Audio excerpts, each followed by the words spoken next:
Walaupun ulamanya salah dalam satu hal, tapi dia sengaja membuat untuk menjatuhkannya, itu yang paling bahaya. Bisa terjadi orang salah kan?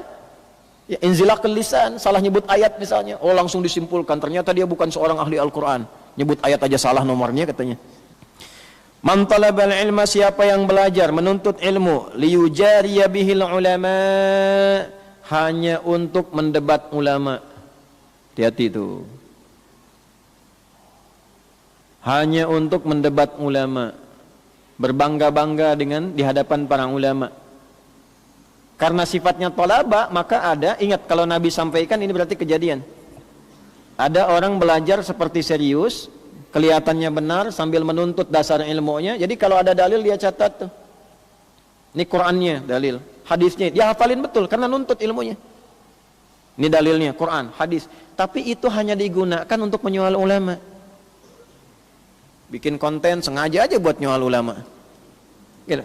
Bikin status hanya untuk nyoal ulama. Jadi bangga kalau sudah nyoal si fulan tuh bangga.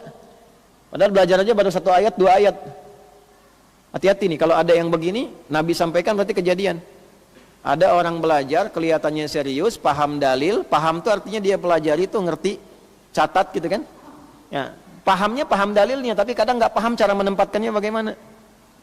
Tapi yang paling bahaya adalah ketika didapatkan itu digunakan hanya untuk menyerang orang lain. Yang paling berbahaya untuk menyoal ulama.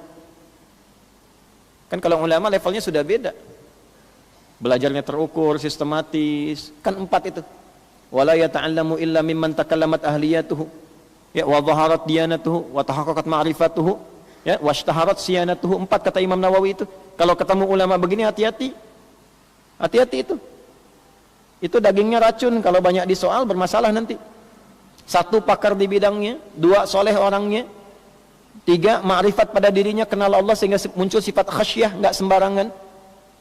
Dia proporsional dengan urusan dunia, ngajarnya lillah karena Allah. Ya, karena itu akhlaknya pun baik. Kalau ketemu yang seperti ini mesti hati-hati. Mesti hati-hati. Nah, ada orang belajar hanya untuk nyoal orang lain, bahayanya yang disoal ulamanya, ustadznya, kiainya. Bikin konten hanya untuk celah ulama, celah ustadz, celah kiai, masuk ke dalam hadis ini. Ya, walaupun ulamanya salah dalam satu hal, tapi dia sengaja membuat untuk menjatuhkannya, itu yang paling bahaya. Bisa terjadi orang salah kan? Ya, inzilaqul lisan, salah nyebut ayat misalnya, oh langsung disimpulkan ternyata dia bukan seorang ahli Al-Quran, nyebut ayat aja salah nomornya katanya. Ente aja baca nggak lancar gitu kan? Bisa terjadi. Iya, bisa terjadi gitu. Ya, coba kita cek ya terus. Au yumariya bihi sufaha, atau sengaja bertengkar dengan sesama orang bodoh. Sama-sama baru ngaji, udah perang dalil. Padahal sama-sama baru ngaji, baru hijrah.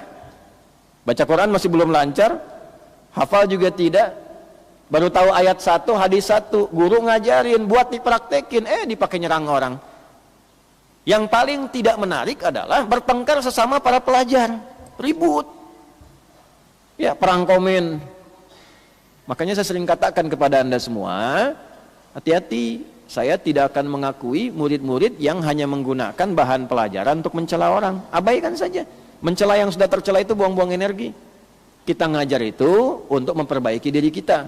Kita belajar untuk membuat kita lebih dekat dengan Allah, bukan menjatuhkan orang lain. Ya, belum selesai hadisnya, sabar.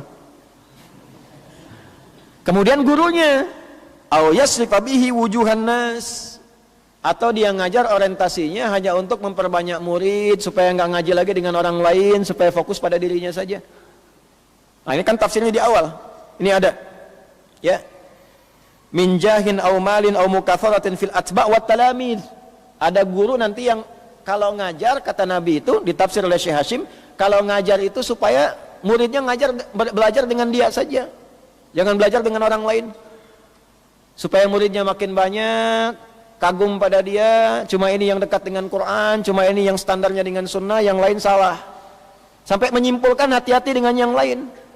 Bisa terperangkap pada bid'ah, jauh dari Quran, jauh dari sunnah, dan menyimpulkan hanya itu yang Quran, yang sunnah. Ini bahaya. Sebab ketika salah memberikan fatwa, murid tidak punya referensi lain untuk dibenarkan. Ketika salah gurunya memberikan fatwa, murid tidak punya kesempatan memperbaiki, karena menganggap yang lain salah semua. Coba Anda ngaji dengan guru Anda misalnya, pakar di satu bidang, tapi belum tentu pakar di bidang lain. Pakar di bidang sejarah misalnya, di fikih belum tahu, memberikan hukum fikih salah, dan Anda yakin guru Anda benar, bahaya. Bahaya. Ya. Misal saja, misal ini ya, misal. Nih, tadi kita bicara wudu, rukun wudu ada berapa? 6. 1 niat, 4 yang pokok tambah tertib kan? 6 kan?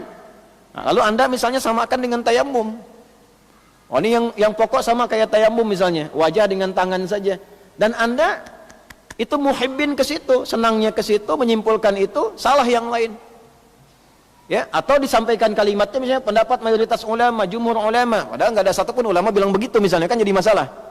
Ya, tapi Anda yakin dengan itu dan Anda menganggap yang lain salah karena nggak sesuai dengan Quran dan Sunnah. Ketika Anda praktekkan, sholat Anda batal itu, karena sudah gugur dari awal. Ya, benar secara praktek, tapi tidak sah secara hukum karena wudunya sudah salah.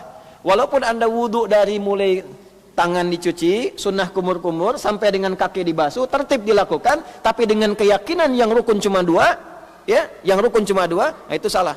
Karena amal dengan niat, innamal a'malu bin niat. Begitu Anda menyimpulkan demikian dan menganggap guru yang lain itu tidak tepat, inilah masalah. Nah, itu yang menjadikan saya selalu mengatakan bahwa jangan selalu menghukumi 1-2 guru karena kesalahan satu hal yang diperbuat. Dan saya selalu mengatakan belajar dengan guru lain, jangan terfokus pada saya. Di Al-Azhar aja kan banyak ustaz-ustaz ngajar di sini.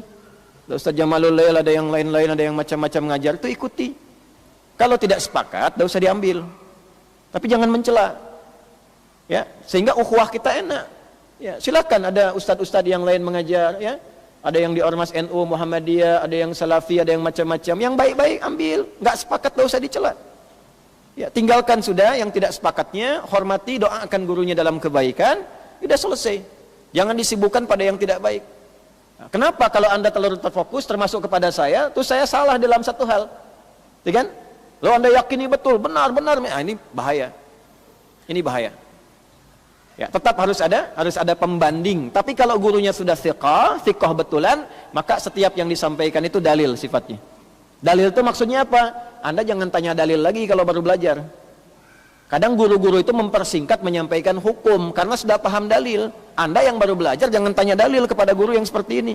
Itu nggak sopan. Ya, kalau sudah ada level guru menguasai bidang-bidang ini, sudah paham dalil, Anda datang jangan tanya dalil lagi.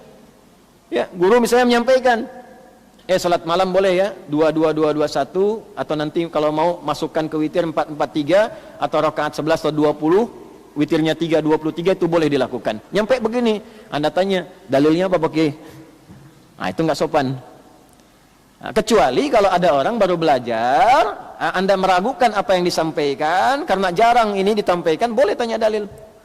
Nah, jelas ya?